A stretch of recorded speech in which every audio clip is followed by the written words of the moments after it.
Eh bien, bonsoir à tous, ou bonjour à tous et à toutes. C'est Monsieur Kadetra, on se retrouve pour les alternatifs du Shure SM7B.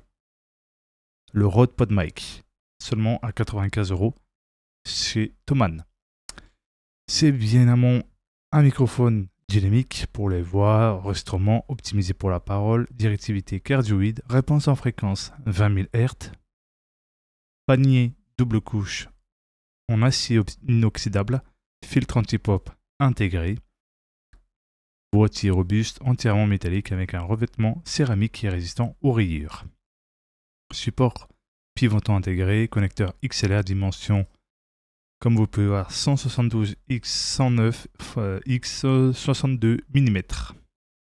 Poids du micro 937 grammes. Si tout est bien expliqué, j'espère que je fais au mieux. Bien évidemment, 77% ont acheté bien évidemment le PodMic.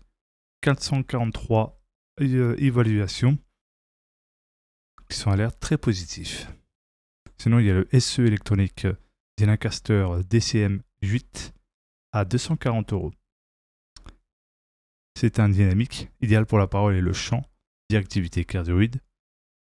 Préamplificateur intégré permettant d'augmenter le gain niveau de 30 décibels. Si nécessaire, nécessite une alimentation fantôme 48 volts. Filtre pour réduire ou augmenter les fréquences graves.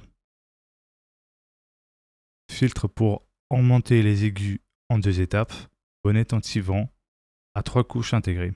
Réponse en fréquence 20 Hz jusqu'à 19 kHz.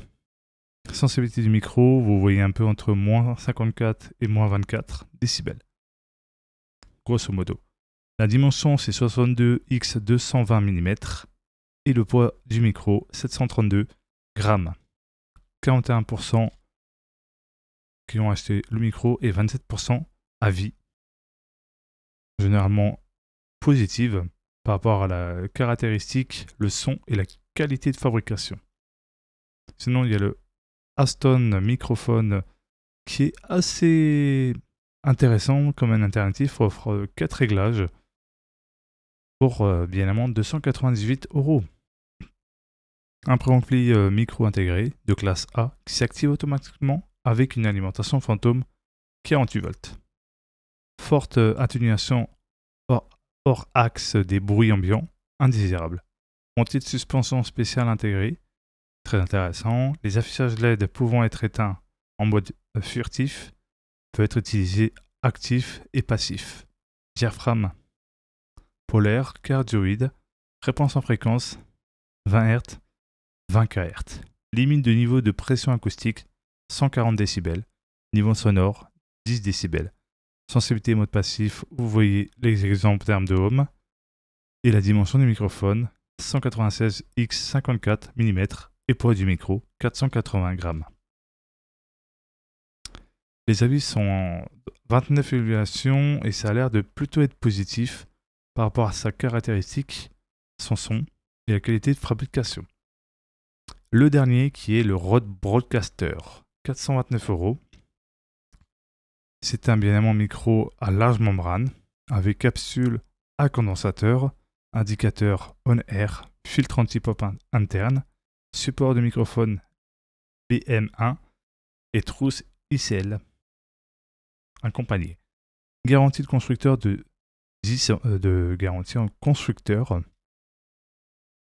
29% ont acheté ce micro et bien évidemment 15 évaluations et plutôt positive, évidemment caractéristique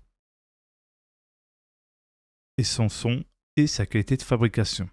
Tout dépend justement le goût que vous recherchez en termes de son et surtout en termes d'alternatifs du Shure SM7B, ça peut être très intéressant. Je vous mets ça tout dans la barre description si besoin, si vous recherchez un micro alternatif à celui que vous voulez prendre et ça peut être très intéressant. En tout cas, j'espère que cette vidéo vous a plu sur les alternatifs du Shure SM7B.